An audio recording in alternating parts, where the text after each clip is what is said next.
Now, according to Amazon Canada, this is the most gifted thermal paste on their website. And by gifted, I don't mean that it has superpowers. I mean, it's the thermal paste that people send most of to their friends.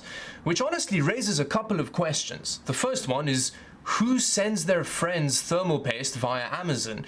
And the second one is, why is it silicone based?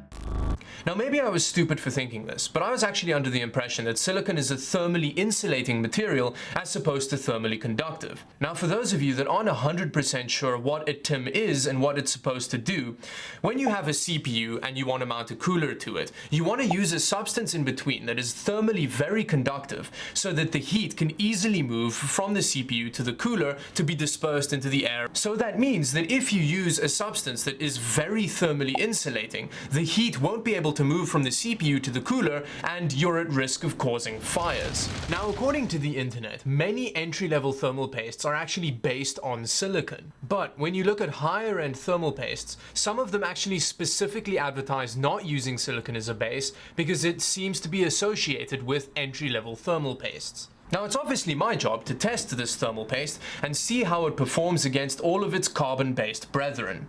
Now, for the tests today, I'm going to be using Arctic MX4 as the competitor to this, because it's kind of become my reference thermal paste over the last couple of months. Now, for the tests, I'm going to be using an Intel i5 7600K overclocked to 4.5 gigahertz. The cooler is going to be a Reven E12, which is pretty much just a Cooler Master Hyper 212 with an RGB fan on it. Now, when running these tests, I set all of the fans in the system to run at their maximum RPM for the entire time, regardless of temperature. And I ran IDA64 for 15 minutes and then took the average temperature over that time with hardware info 64 and then the temperature at the time of the end of the test. Now, when it comes to the actual thermal paste application, it's really easy to use MX4. You kind of just squirt the amount out that you want and that's what you get.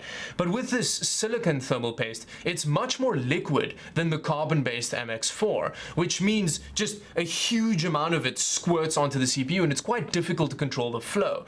So do keep in mind when looking at these tests that there may actually be a bit more of the silicone thermal paste on the CPU than there was MX4. But I tried to wipe some of it away so that I get a kind of more comparable thermal paste application.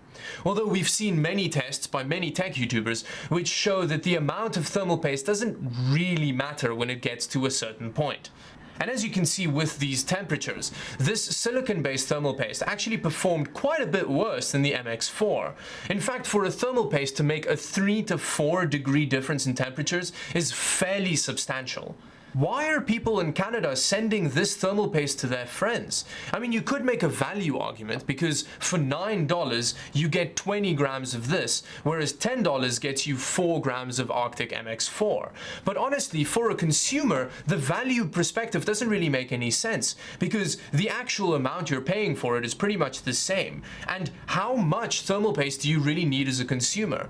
I've been using that tube of MX4 for the last 4 months, and I've gotten about 20 applications out of it, and I'm not even halfway through the tube. So why would a consumer want more thermal paste, which honestly they wouldn't be reapplying regularly enough to justify the higher volume?